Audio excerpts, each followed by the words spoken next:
In this week's story, a bioweapons researcher falls on hard times, but there are several twists in this tale. I wonder if you can see them coming.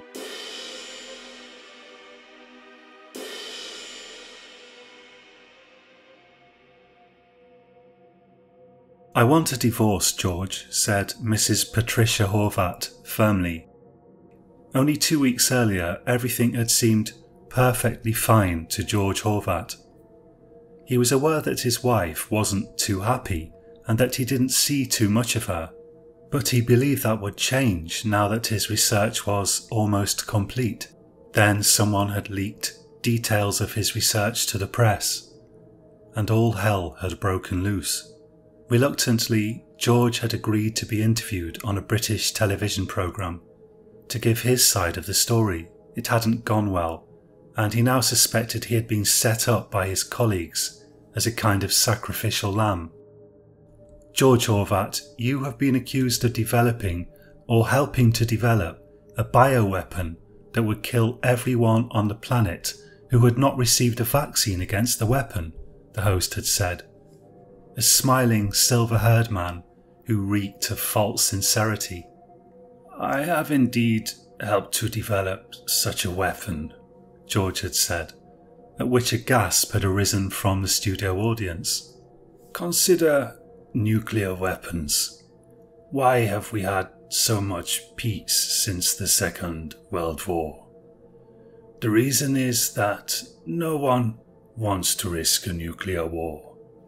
It would be too devastating. But now, states are beginning to figure out that they can wage war without using nuclear weapons, and the peace that we have established has been disintegrating. In order to maintain peace, a more powerful weapon is needed." "Critics say this weapon is simply too powerful," the host had said. "Even a dozen nuclear bombs wouldn't actually destroy the world, but one misstep with this weapon would kill most of the people on the planet. How do you respond to that?" George had not responded well to the question and had given a confused and evasive answer. The highlight of his reply had been, "If I hadn't done it, someone else would have done it." The following day, the director of the Advanced Defense Institute in Berlin had called him in for a meeting. "George, I'm sorry," the director had said. "We're going to have to let you go. The media are talking about international tribunals. You simply went too far. Perhaps we can work together again in a few years after the furore has died down." A week later, and here he was with his wife demanding a divorce. George stared glumly out of the window. He couldn't think straight. "What's out there, George?" said Patricia. "What are you looking at? Look at me. Are you going to make this easy, or are we going to do it the hard way?" "I'll sign whatever you want," said George, tears glistening in his eyes. 3 months later, he was living in a small, cheap apartment in the worst part of a quiet but ugly suburb of Manchester. He was out of work, no one would give him a job, and his debts were larger than he could pay. One day, while wandering aimlessly around the town, he passed a group of homeless men who were sitting and lying on a series of concrete benches between several underpasses. The underpasses came together in a concrete circle open to the sky, with benches around the edges. He looked at them thoughtfully. They liked to drink. They wouldn't judge him. There was no price of admission to the benches. He made his way to the nearest off-licence, where he bought 3 bottles of gin. Then he returned to the benches. "May I join you gentlemen for a drink?" he said. "Welcome, friend," said an old man with a straggly unkempt beard, wearing an old suit. "Join us." For the next few weeks, George sat every day with the homeless men, drinking. At first he took gin, but they were quick to point out that gin was not the cheapest booze available, and soon he switched to cheap cider. Of course, he wasn't one of them. He was a highly educated scientist, whereas they were uneducated drifters. except he wasn't a scientist anymore, and the old man with the scraggly white beard, whose name was Sam, turned out to have a first-class degree in mathematics from Cambridge, or so he claimed. When George found himself unable to pay his rent, Sam had a ready solution to the problem. "Get yourself something to sleep in and join us here," he said. George did so, selling what few remaining possessions he still had. Of course, he would move back into a house at some point. This was merely a kind of adventure, an experiment. It would make good material for a novel one day, perhaps. When the summer ended and autumn set in, he found he gradually adjusted to the lower temperatures. Cider helped, and the circle of benches was somehow always warmer than the surrounding area anyway. Sam and the others sometimes sat in doorways in the town for the warmth, but George was too afraid of being recognised to do that. In winter, George struggled with the cold, but the concrete benches would gradually warm from body heat if he stayed there all day, and with the aid of some blankets packed into his sleeping bag and some cardboard underneath him, he was able to endure. 3 years passed in a blur.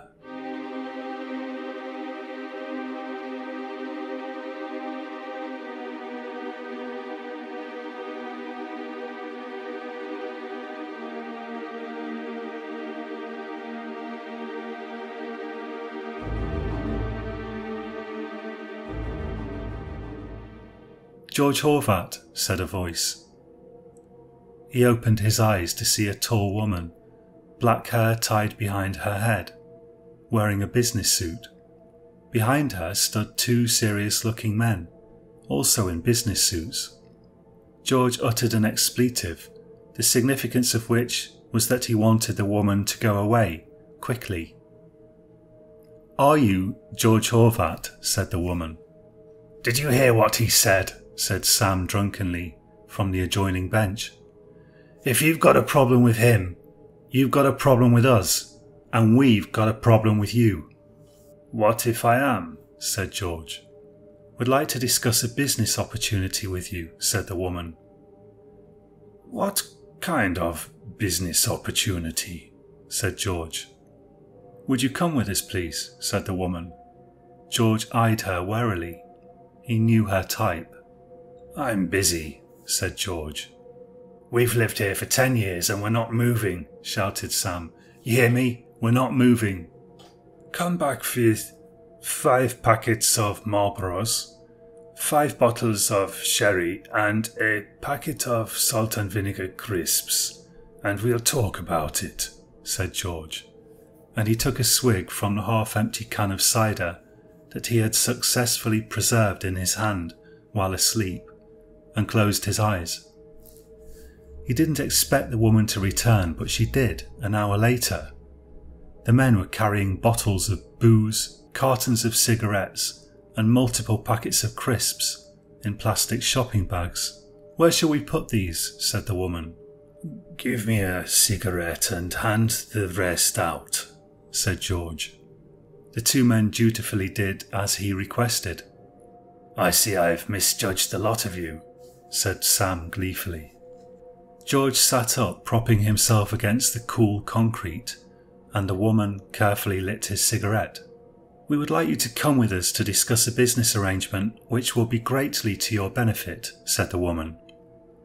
"You already said that," said George, dragging on a cigarette. "Half of it, at least. But you didn't say what this business involves."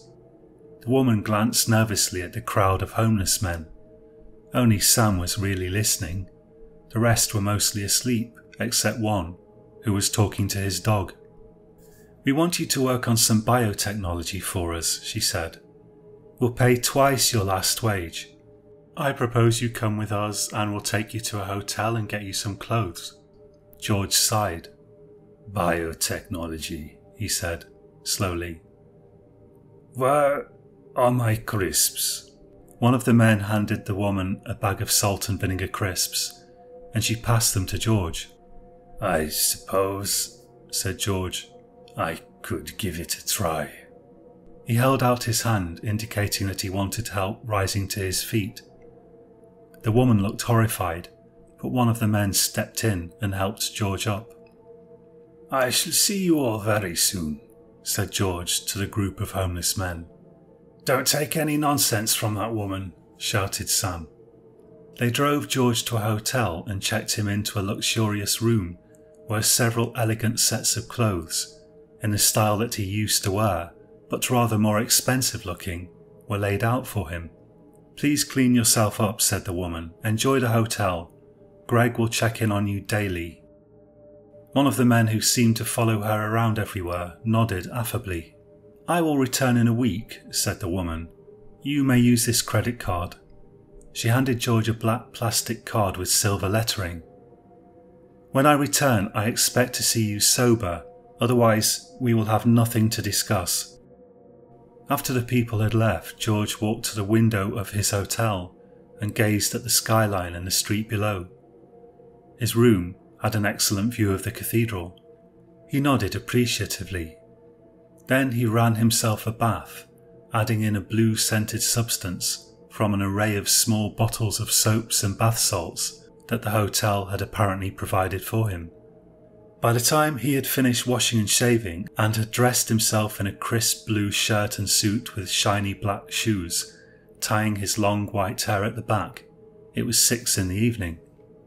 "I think a rare steak," said George to himself, and he left his room and headed to the restaurant. "Perhaps some mushrooms and roast potatoes," he said to himself in a lift. "I'm sorry," said a young woman with 2 small children, smiling. "Oh, nothing," said George. "Just talking to myself. It's a bad habit I've developed."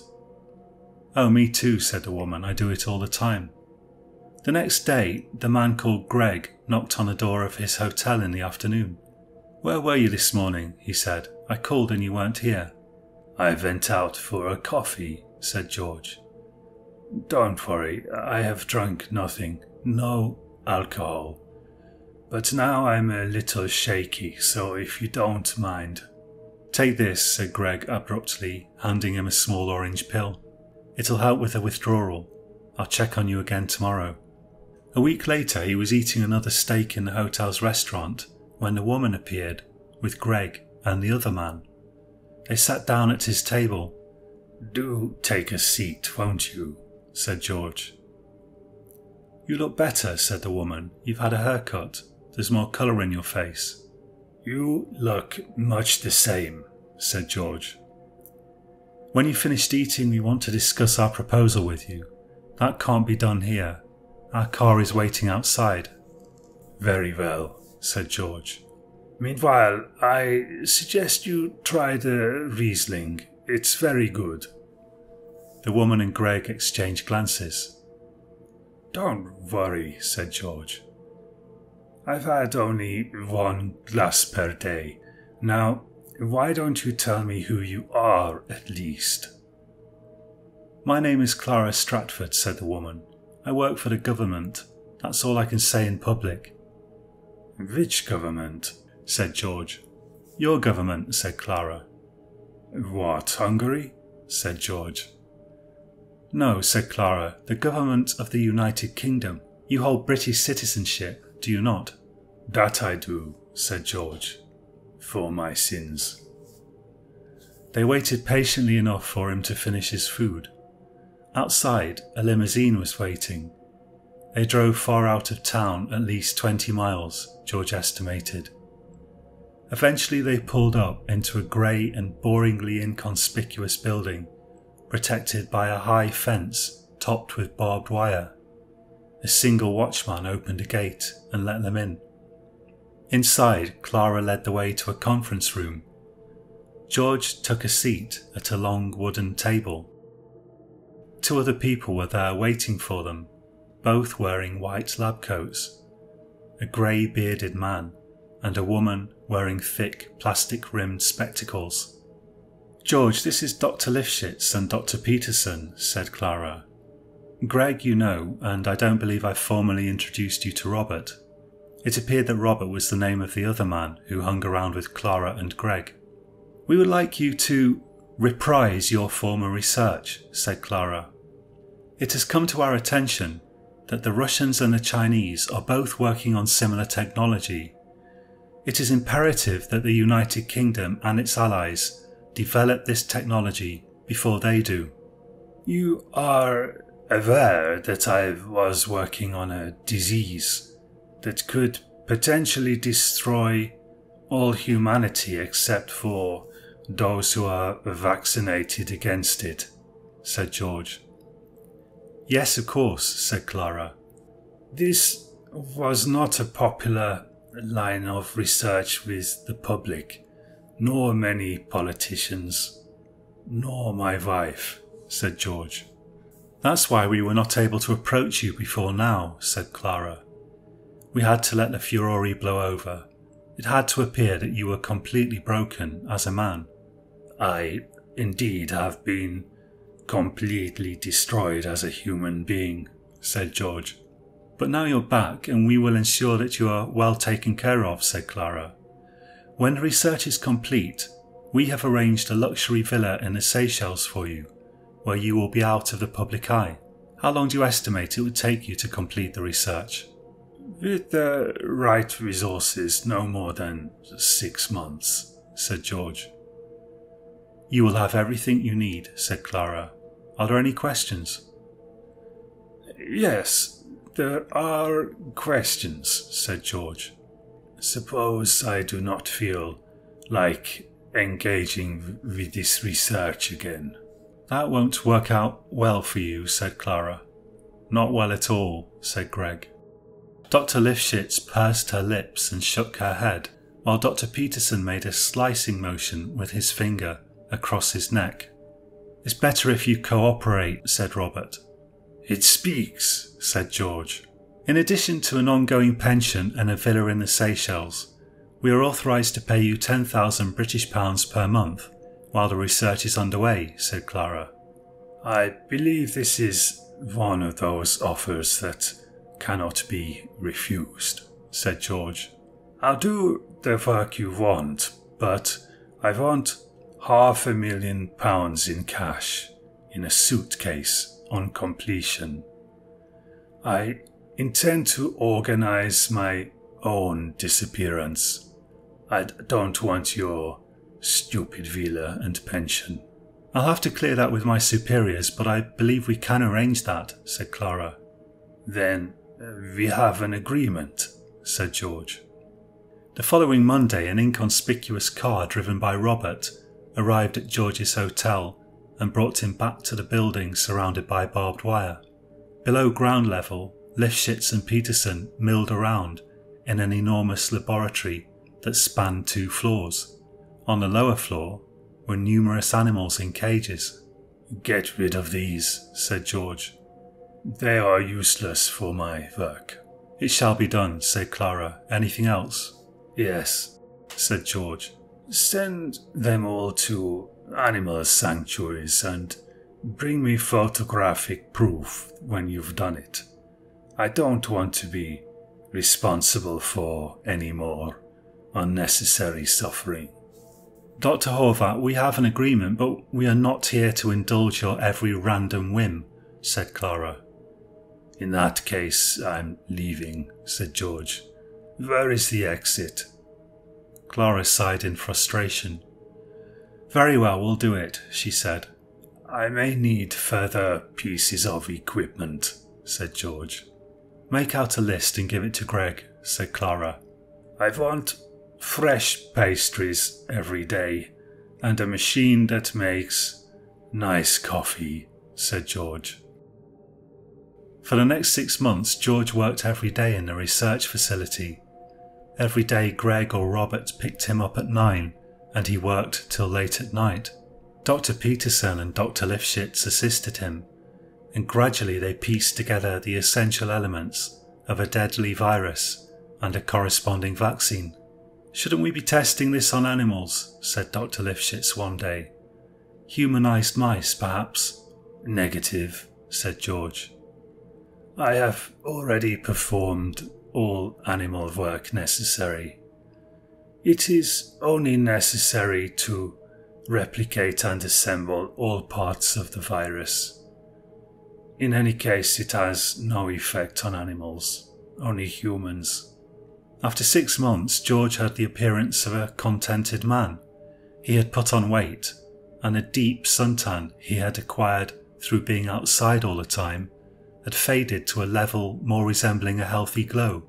It was then that he made an announcement, while the entire team was assembled in a conference room. "The last stage I must complete alone," he said. "Otherwise, I have no guarantee that you will not simply steal my work." "Her Majesty's government does not steal people's work," said Clara. "You will be compensated as discussed."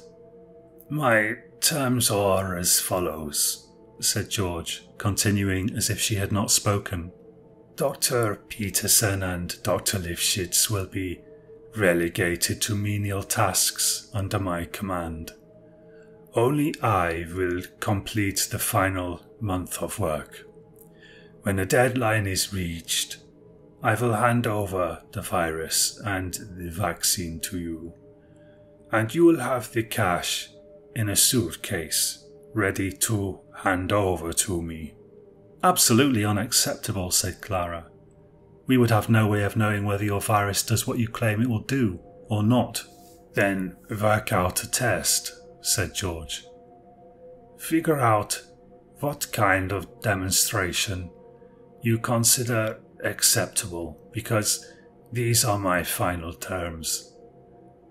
I will only complete this research alone, and I will only complete the final step in the presence of a suitcase full of money, which furthermore I should like to count in advance." "This is highly irregular," said Clara. "Highly irregular," said Greg. "Shut up," said Clara. "Sorry, ma'am," said Greg. "Okay, we will need a human trial," said Clara. "You will complete your work and you will demonstrate that it works on human test subjects. Then we will allow you to take your money, and after that, as long as we don't hear from you again, you may do as you please." "You do realize the test subjects will all die," said George. "That is the point of the virus," said Clara. "Don't worry, we will select subjects who are of no value to society." "I happen to know several such people," said George. "Homeless men, quite worthless, I assure you. If you were to tell them that the money which forms my payment is, in fact, payment for their participation in a simple drug trial, they would gladly, shall we say, volunteer for this work, I believe." "Perfect," said Clara, looking pleased. For a month, George worked alone on the virus, Peterson and Lifshitz casting envious glances at him from the recesses of the lab. Every day Clara inquired as to whether his work was proceeding on schedule, and he assured her that it was. Eventually, the day came of the test. They assembled once more in the conference room.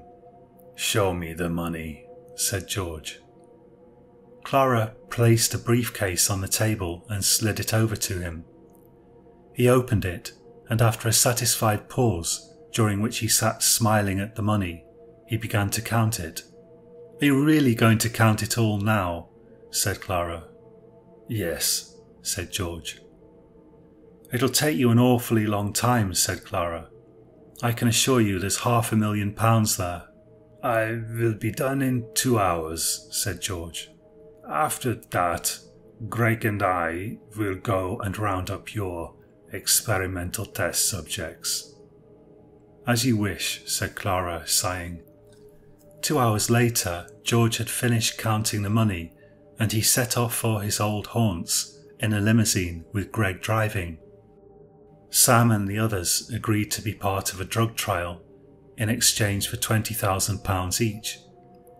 In all, 5 homeless men filed into the limousine and were ultimately decanted at the research facility half an hour later.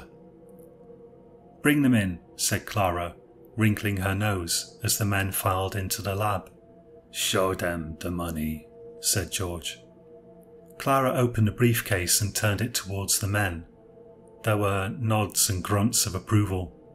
"Gentlemen, if you would like to step into the special test facility," said George, and he ushered them into a room with a glass front, containing only 5 plastic chairs. Following George's strict instructions, Robert handed out cigarettes and glasses of sherry to the men. 10 minutes, said George to Clara and the others. "Your patience, please." He proceeded to mix together vials of chemicals in a precise order and in precise quantities, known only to himself. After a short time had passed, he said, "This is the formula for the vaccine," and handed a sheet of paper to Clara. "It is easily synthesized according to the instructions you will find printed there.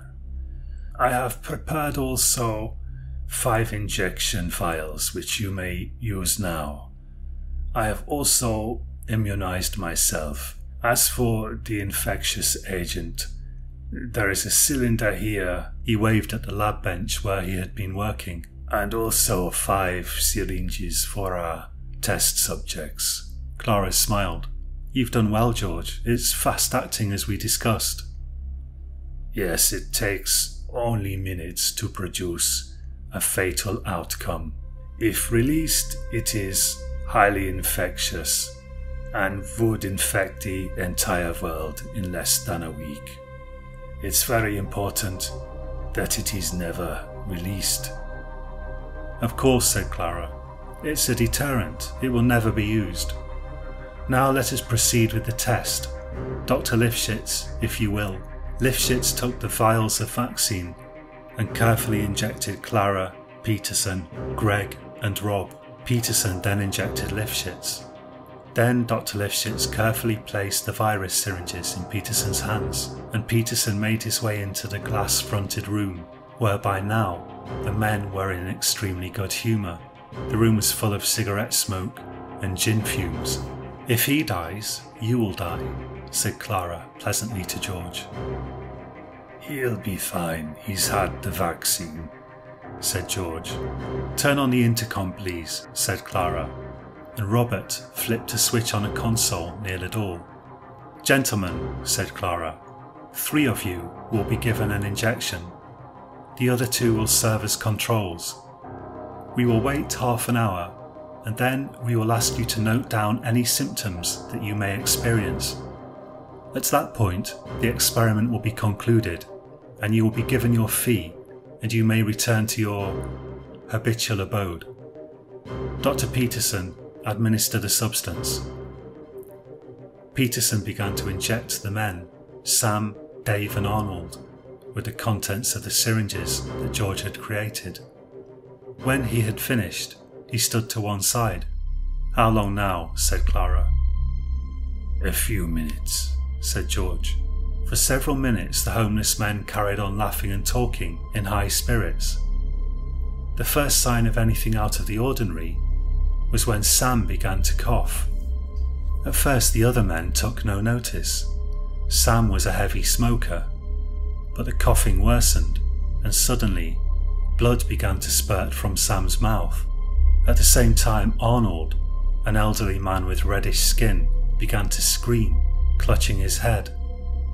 One by one, they began to shout and yell, coughing frantically and gasping for air.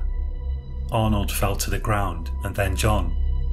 Dave ran at Peterson, but Peterson simply pushed him with surprising calmness, and Dave fell over backwards and began to have an epileptic fit on the floor.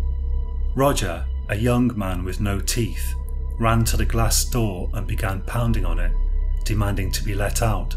Then it was as if a sudden thought had occurred to him. A look of horror appeared on his face, and he slid to the floor. When Dave's fit finally stopped, the men showed no more signs of life. "Very good," said Clara approvingly. "Peterson, how do you feel?" Completely fine, said Peterson, smiling radiantly. Greg, Rob, Lifshitz and Clara began to clap. You've done a great job, George, said Clara. It's amazing how rapidly the men who weren't injected became infected. Dr. Peterson, verify they are dead, please. Yes, said George. I myself am most gratified by the results. Peterson bent over to check Sam's pulse via 2 fingers applied to his neck. Unfortunately for you, George, said Clara, we're not really government, and I'm afraid you won't be getting your fee. Greg cocked a gun and pointed it at George. Then who are you? Said George. Your government considers us terrorists, said Clara, but soon it is we who will rule your politicians, and they will run like frightened rabbits. That is very amusing, said George. I really thought you were government. Honestly, I had no idea at all that you are terrorists. Had I known this, I might have not gone to such lengths. What do you mean by that? Said Clara.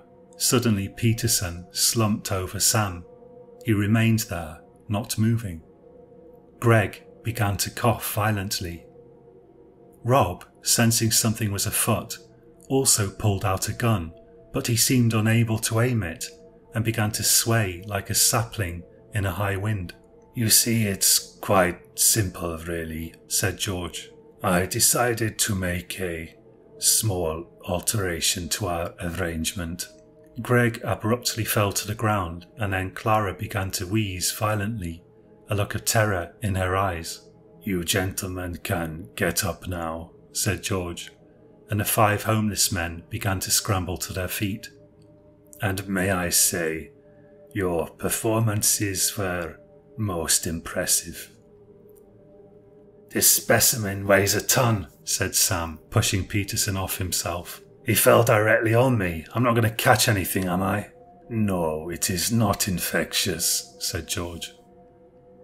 You double-crossed us, gasped Clara, blood seeping into her eyes as she staggered and grasped the table for support. Yes, said George. It's been lovely working for you. Goodbye, Clara. Clara fell to the ground, where she remained motionless. Rob dropped suddenly, landing on Greg, discharging his gun as he fell, the bullet lodging in the wall of the lab. Lifshitz was staring wide-eyed in horror at the proceedings. I like you, George said to her. You are not like the rest of them. I injected you only with saline. Now get out of here before I change my mind. Lifshitz bolted for the door and ran up the stairs. George opened the glass door. The homeless men were laughing and whooping. As we agreed, said George, £20,000 for each of you, and the rest is mine. Gentlemen, let us take the money and get out of here. Our limousine is upstairs. I will drive.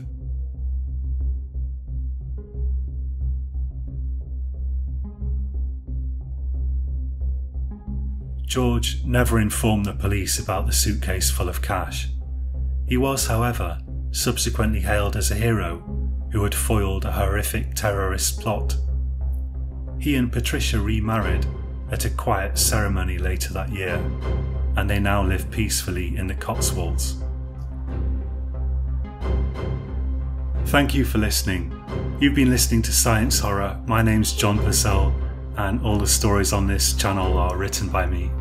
If you like this story, I hope you'll consider giving it a like and subscribing to the channel. Thank you very much. I think it could be objected that these terrorists were awfully trusting of George in this story.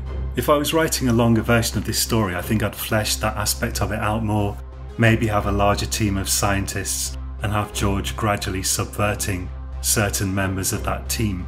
However, the idea of 1 or 2 people pulling the wool over the eyes of an entire scientific institute, I think is not far-fetched at all. The case of Jan Hendrik Schön springs to mind. He almost got a Nobel Prize for his work with semiconductors, which turned out to be fraudulent.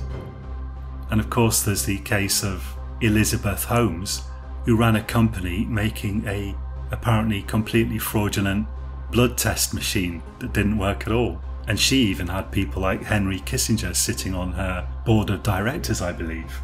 I wonder if it has ever happened that a scientist paid to develop a lethal weapon has then turned that weapon against the very people who paid him to develop it, or her. But such is the secrecy surrounding this kind of research that, if it has ever happened, I don't suppose we'd know about it. Do join me again next week for another story. I haven't decided what I'm going to upload next week, but it will probably be a story I'm working on about a person who visits the future, and the future turns out to be not like he expected, let's just say. Until next time, have a good week and sleep well.